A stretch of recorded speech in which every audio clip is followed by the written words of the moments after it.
Welcome to Streams of Income, hosted by best-selling author and entrepreneur Dr. David Powers, where we discuss streams of income, passive income, residual income, and even why there are dinosaurs and zombies in this intro. Fasten your seatbelts and get ready to dive in.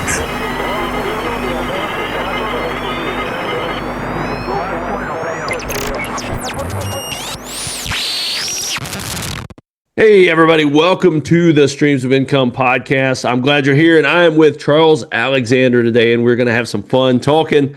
And before we start, though, I want to excuse my voice. The weather, temperature's changing here. It's the second or the third false fall here in the South, and so it messes with my voice. Dude, where are you? I'm in South Carolina. Okay. Yeah, where are you at? Yes, I'm in Tennessee. So for anybody listening, this is what we all sound like right now collectively. Every morning I get up, I look like I have been beaten to, I look like I've been in a fight. Yep. Sinuses and everything else. It's like the temperature changes and it kicks off something in the trees and it messes me up. Yeah, as well it should. Yeah. Now, are you in the Nashville area like a lot of our friends? Just north of. Okay. Yeah. Yeah, well, it's good to have you on here. We've had some other good Nashville folks on, and love. I was born in Tennessee, so love anything from coming around to Tennessee. Hey, man, we do good things. Yeah, yep. So, Charles, tell us a little bit about you and what you do. All right, I'll make it really simple. I've been a one-on-one business coach for 18 years. I've worked with over 2,400 entrepreneurs to grow, get their life back, succeed, sustain, even start businesses. I am an author. I've got my own podcast, do more by doing less. But the reason David and I know each other is because I am building a membership and trying to be as cool as he is. And my membership is Time Freedom Community.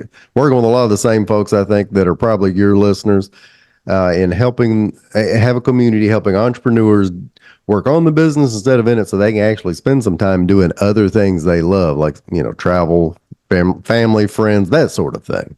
Yeah, definitely. So before I forget, what is the best place to get in touch with everything you do? We'll make it super simple. Give you one-stop shop. Go to yourcharlesalexander.com.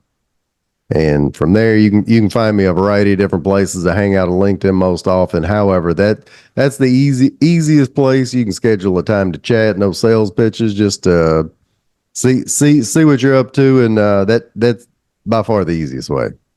All right, sounds good. So tell us about what do people get in touch with you for usually? Like, do they come to you with a certain type of problem usually, Or what happens there? So the biggest issue I try to help people solve is to quit wearing busy as a badge of honor. And I work with a ton of entrepreneurs, busy professionals. And David, I'm sure if I were to ask you this, hey man, what you been up to? You'd say, I've just been so busy, right? And we get really excited for that. But when I start talking to people about how many hours they're working on their business, with their business, I'm checking email at 9 p.m. I am on the weekends. I got the laptop open during the soccer game. I tried to take the spouse out on a date, rescheduled it 3 times. And when we finally did get it scheduled, all we talked about was my, web design business, my landscaping business. And I was on the phone the entire time. So my goal is to help people reduce their workload. Ideally, David, everybody I work with, the long-term promise is that they can save up to 5 to 8 hours every single week. And when I say 5, it's a bare minimum, 1 per day. Most of the folks I deal with are trying to work a 5-day work week. I've got it down to 5-day work week. But then even then, how do I shave an hour off of every day? And it's not, it's some of what you think with productivity and tips and tricks, but a lot of it's just a few foundational changes. And then once you start doing that, everything else kind of starts falling into place.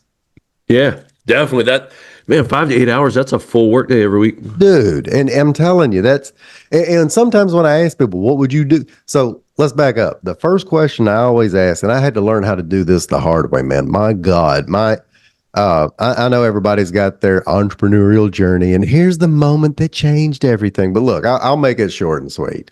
Like during COVID, while we were in lockdown and I'm at home trying to help entrepreneurs figure out how to, if they can open, when they can open, how do they keep their employees, all this SBA loan nonsense. We also became homeschool parents. And if you're already a homeschool parent, you think that's nothing. But for us who aren't, we were totally unprepared. And I remember one specific day, dude, I'm sitting there, I'm locked in, I'm laser focused. I got my checklist, and one by one, the kids start knocking on the door. The oldest one is like crying because she can't figure out this thing called Google Classroom. I had never heard of Google Classroom, so we got her logged in, shut the door. And then the next one comes in. Her iPad won't work. David, her iPad won't work because the damn thing's dead because you hadn't had it plugged in. So we plug it in. Now it works. And then finally, my first grader walks in and he says, Daddy, what's Zoom? I'm like, I don't know why you need to know what Zoom is. So I logged him in. The funniest thing I've ever seen in my life is 20 first graders on Zoom for the first time. Dude, all you see was like the tops of kids' heads and leaned over here. You got the dog. Either way, I shut the door, lock it. Nobody else can interrupt me. And I spent all day on this checklist, and I bounced from LinkedIn to the SBA site to a video I just saw somewhere to a text message back to LinkedIn. Dude, as soon as I would start working on something, I didn't need the kids to interrupt me. You know who the best person was at interrupting me? Probably you. Yep. All day, man. I was great at it. Yeah. And I was also reading Deep Work by Cal Newport at the same time. Highly recommend. I was rereading. I was writing all in the margins, and I realized everything I'd ever taught about time management was completely backwards. All of that to say, the thing that I tell people, before you do anything else, you got to sit down and set some goals. And I don't mean in this, I'm not telling you to set a big monetary goal. Like, what do you want your week to look like? Like, seriously, what days do you want to work in your business?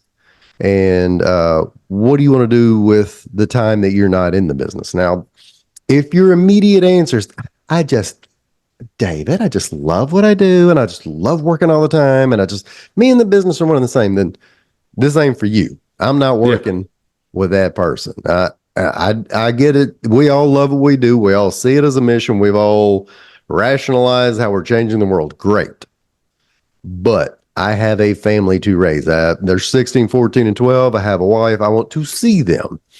What do you want that work week to look like? And then that other important thing is, if you have some additional free time, what would you do with it? So let me ask you, Dr. David Powers, if I were to let you make a list, ask you to make a list and tell you I freed up 5 hours, 8 hours, what would you do with that time?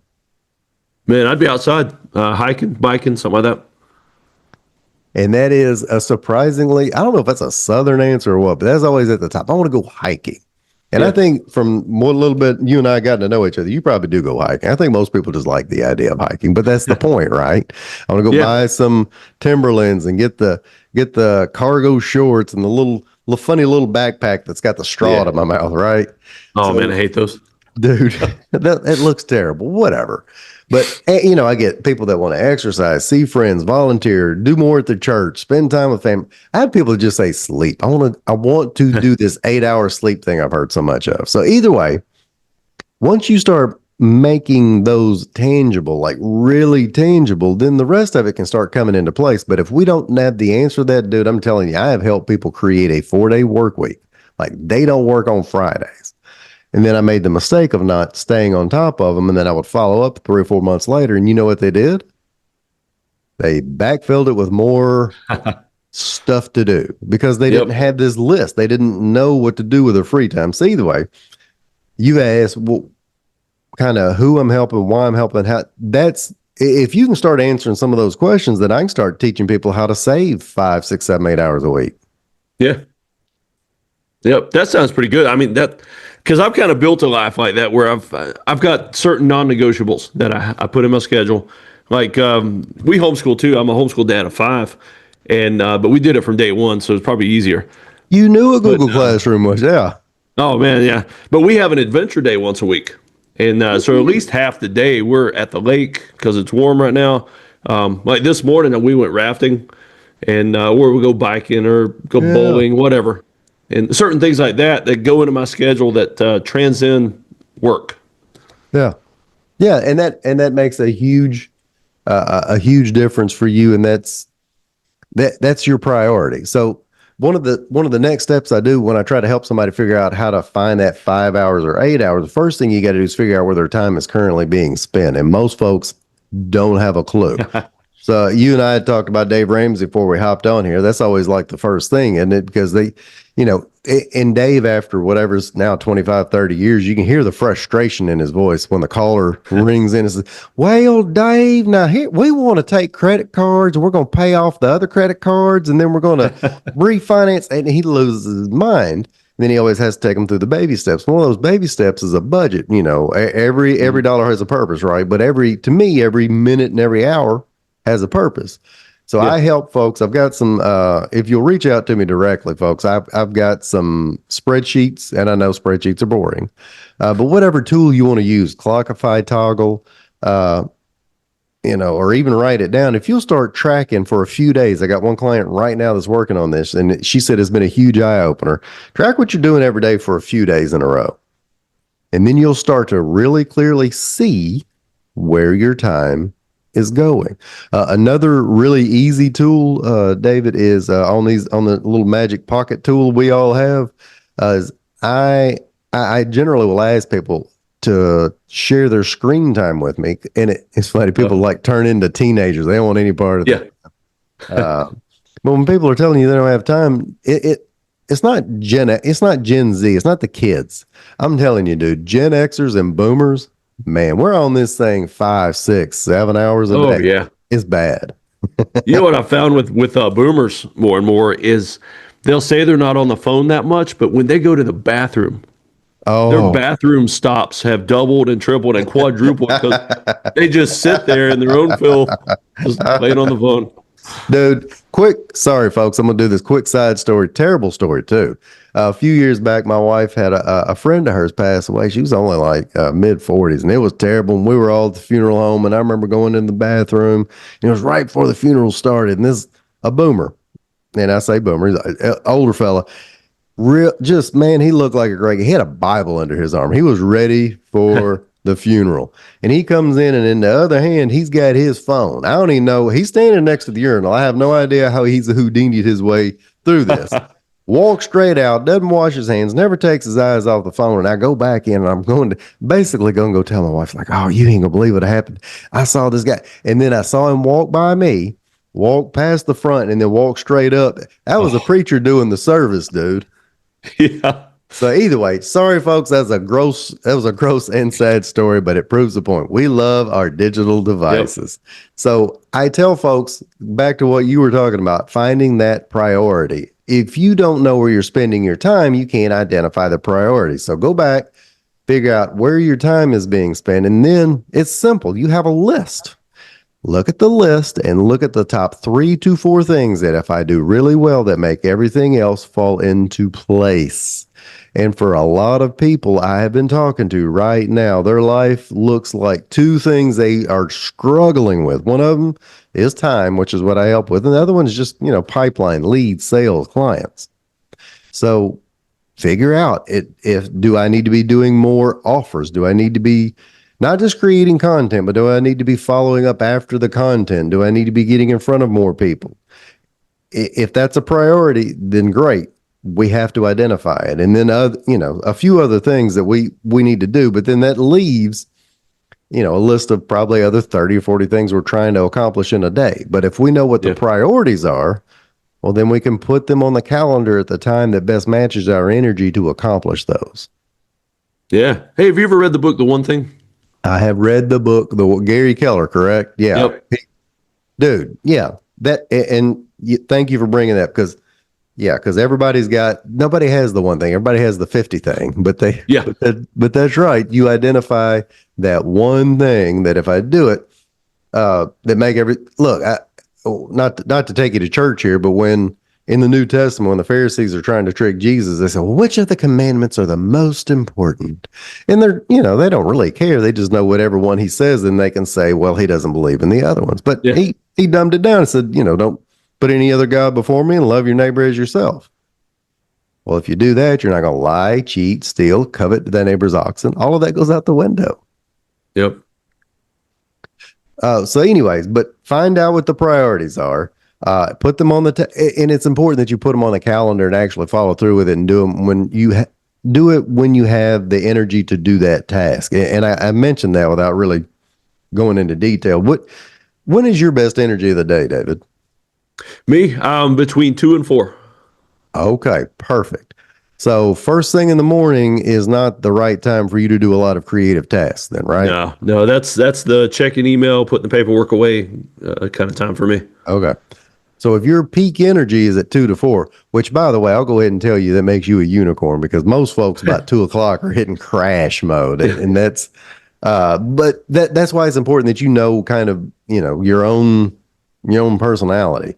So at 2 to 4 is when David needs to be maybe creating that piece of content that is thoughtful and can be reused over and over. Yeah. And that may be when he needs to do, and I won't call them sales calls, research calls, whatever they are, meetings and greetings with other people that he wants to become, a member in a community that he has, or yep. in another way that he can help. The way I've always described it, me personally, I'm like two different people. I'm like morning Charles and afternoon Chuck. So morning Charles, he has all the energy. Like this dude, he hops straight out of bed and he makes a green smoothie and he tells the other people in his house that they got to hustle and get after it. And then he thinks and creates and all that. But about 1 or 2 o'clock, when you're hitting your stride, I'm going downhill. And that's when I stack all of my email and administrative tasks. So put your 3 to 4 things on the calendar when you have the best energy to do them. And then everything else either has to be batched, automated, delegated, or my favorite thing, eliminated. Yeah. Yep. And you can probably eliminate a heck of a lot more than you think you can. And the world will still go round and round. Hey, the trick to that one, David, is to tell people to run an experiment. People don't like permanent change. We freak out over that idea. But if I tell you, email's a great one.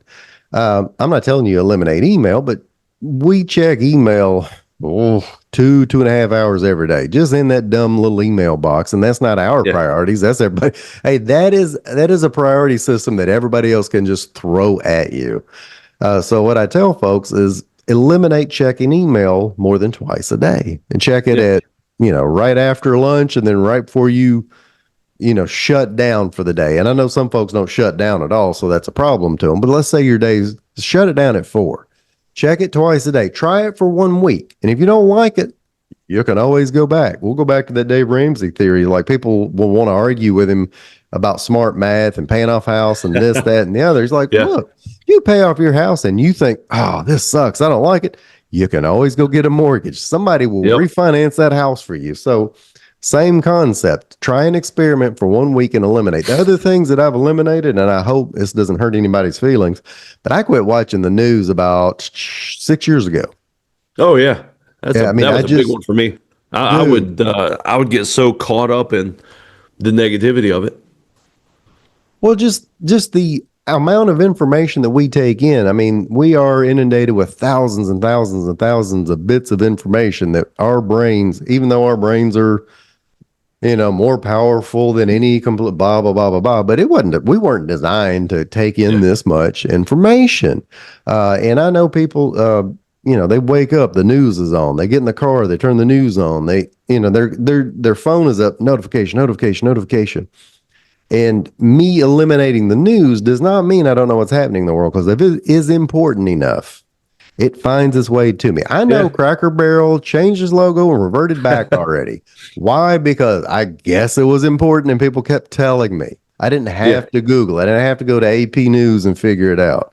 So that's another one. Experiment by turning the news off for a week and, limit.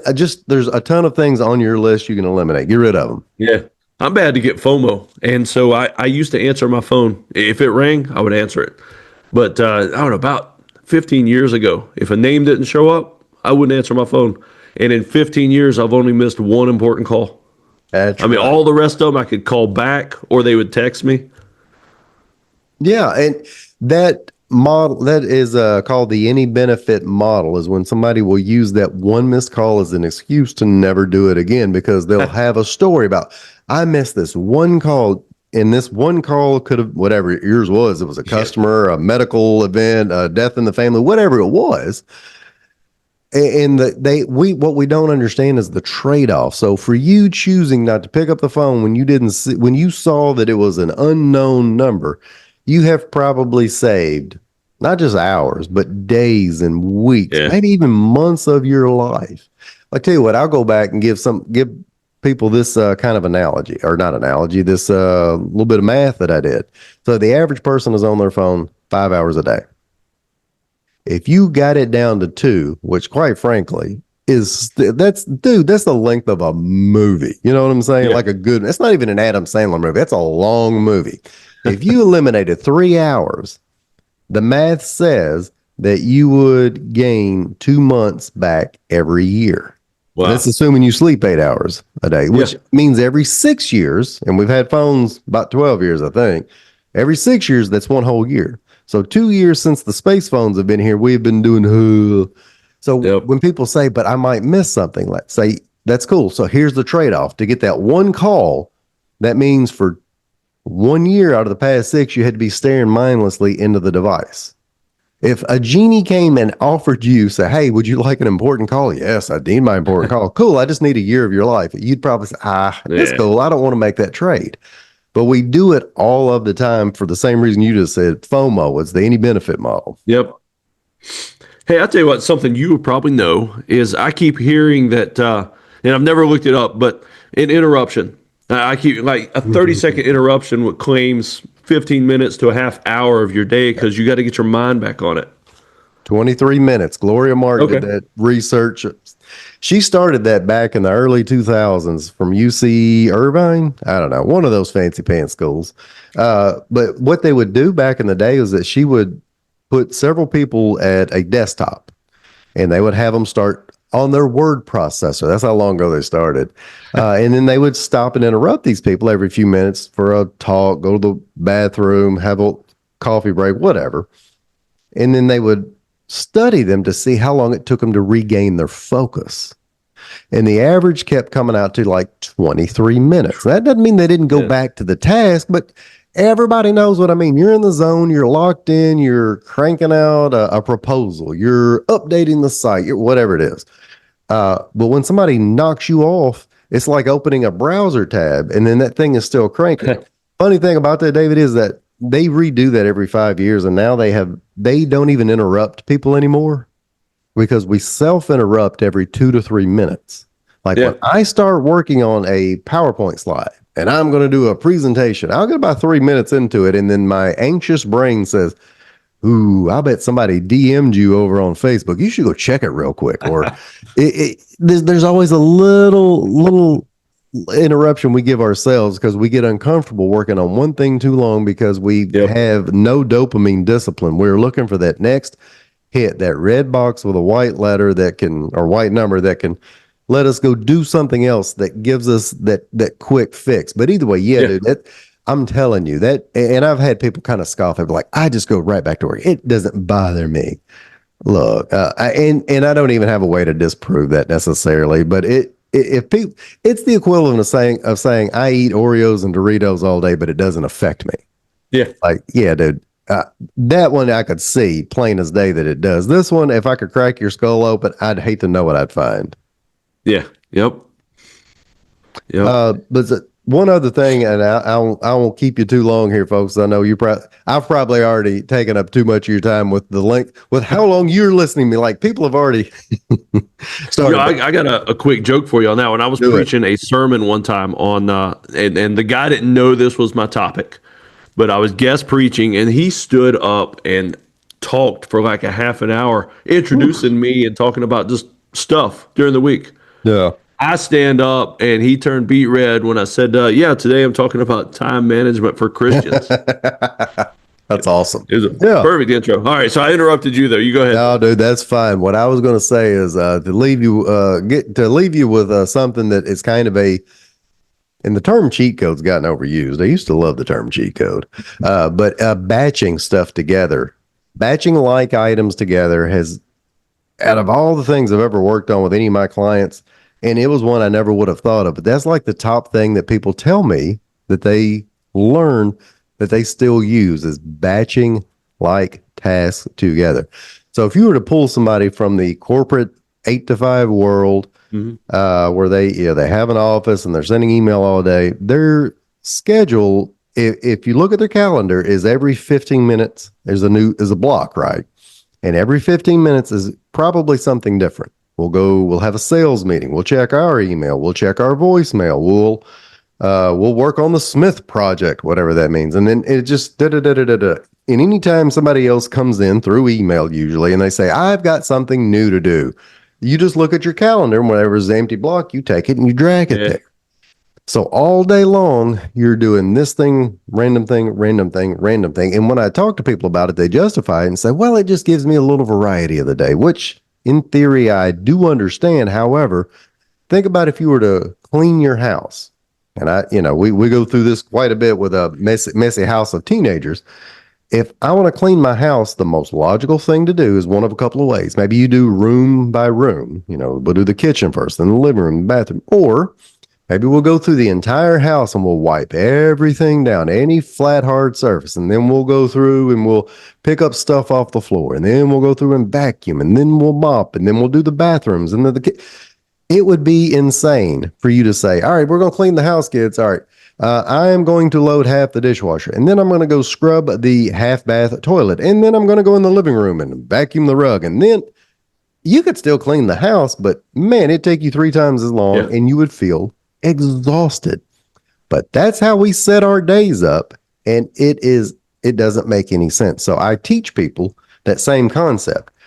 Your creative task for me in the morning, for you, they're at 2:00. That's when you should be batch out several of these same things together. So for me, Wednesday, Thursday afternoons are research calls, sales calls, podcast interviews. And that's the time where I'm on doing that. And then I have time blocked off for creative projects, time blocked off for administrative projects, update the spreadsheet, review the CRM.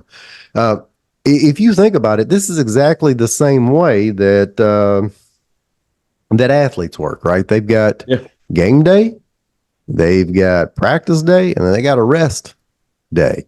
Or even a school teacher, man, they got their teaching periods. They have planning periods. They have grading periods. Ideally, a preacher would do this. A preacher would have, planning/prayer period, preaching, and then, blocks of time to meet and greet and do whatever. Unfortunately, they don't ever look like that. They look like the first one I said, where they're working 18-hour days and pulled in 15 different directions. But that's bless their heart. That's a different topic for a different day. But I'm telling you, if you can figure a little bit out of batching, man, that makes your week so much more fluid because you're not task switching. And when you task switch, how long does it take you to get back to the original point? 23 minutes. 23 minutes. Yep. And you're interrupting yourself every 3 to 4. We can't do that. So you got to block off and do the like tasks together. I like it. Hey, I tell you what, as we wrap up, one thing I like to ask everybody is if you could recommend 3 resources, books, podcasts, whatever, that somebody could partake that would change their life. And it doesn't have to be just on your topic, but just like your personal favorite 3 resources. All right. So I've already mentioned one, Deep Work by Cal Newport. Yep. I've not read that book. You highly recommend that one? Dude, I've read it, and reread it. Yeah. All right. I may have to batch that one in. Another one is 4,000 Weeks. Oh, and I can't remember the author, and I've listened to it a couple of times. 4,000 Weeks. Yes. Is that a person's life? Is that what that's? Well, yeah, sorry. Yes, that's how long we get. We get 4,000 weeks, and that's it. And I say that's it. That's roughly an 80-year-old. But that talks a lot about, taking yourself out of being on autopilot, which is where we spend a lot of our time, and then the whole thing flies by us.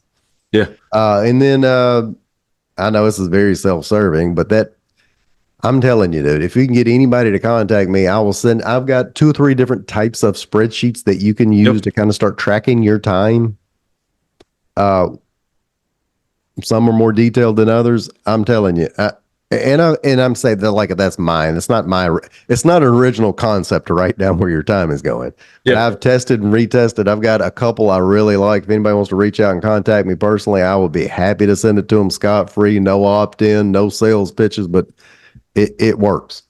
Yeah. All right. Top 3 resources. And of course, on top of all that, the Bible. But that's the obvious God answer. That's always look. I'm like, let me tell you. Yes, I want to know that people also read books. I love. We're going through my church right now is rereading the New Testament all together, like the entire year. Year before, the preacher did Revelation for a year, which bless his heart. But anytime I ask somebody and I ask them, what do they read? And they just say the Bible. I say, yeah, I know you read the Bible. What else? And then sometimes I find out people just don't read books. Yeah. Yep. A lot of people buy books, but a lot of people don't read them. I don't read books. But either way, yes, of course, the Bible, Proverbs would probably be the most time sensitive, the one that's discusses most time the most, I think. Yeah. Yep. Yeah. I'm one of those guys that I've got a book in every room. I'm reading 4 or 5 books at one time. Just depends on the mood and where I'm at. Yeah. Yeah, nothing wrong with that. And this year, or like this year, I lied. This past 3 or 4 years, I've gotten really good or bad about listening to books. Yeah. Because the time I used to dedicate to reading has been replaced with journaling. Because apparently I've got a junk drawer full of nonsense in my head, and journaling gets it out of there. Yeah. Yep. All right. So I like it, man. Sounds good. I appreciate you being here with us. And yeah, I was trying to think of a title while we were talking. It's going to be something like free up an entire workday. And because I mean, that's what people they need, they want. And sadly, a lot of them aren't willing to work for it. Yes, it's like anything else. You have to take a couple of, you might have to take a couple of steps back to get those 3 steps forward, but it's totally doable. See entirely too many folks that have done it, taken advantage of it, and just, if nothing else, it will help your anxious brain kind of heal a little bit and let you enjoy some stuff. Yeah. Oh yeah. Yeah. Well, I appreciate you being with us, Charles. David, I appreciate it, brother. You have a great day. Yep. All right. So if you're still listening, you might want to actually find the YouTube video portion of this podcast, because I want to show you something. And if you're already watching this, you can see the camera's all shaky. It's because I'm sitting here holding the laptop, rolling around the office. I've had a lot of questions over the years about the things behind my desk. And so normally you see this view right here. And so I get a lot of questions. And so what I'm going to start doing is just every now and then I'll pick an item back here and show it to you. But for now, the one that people ask about the most is Chucky, the My Buddy doll. And so this is actually, if you're as old as me, you might remember back in the 80s, early 90s, there was a thing called the My Buddy doll. That's also when the Chucky movies started. And so my mom bought this at a garage sale long time ago. I think I was in middle school. And she had so much fun with that thing, because as I grew older, she would hide it around the house. And especially when I hit the high school years and my curfew time would come in later than their bedtime, she would actually hide it before they went to bed. And so I would come home, I'd try to be all quiet and everything. Maybe I'm a few minutes late or something. And I would open the door and this little guy would fall down on me. Sometimes I would open up the freezer to get a snack. He'd be in the freezer with a bloody plastic knife in his hand.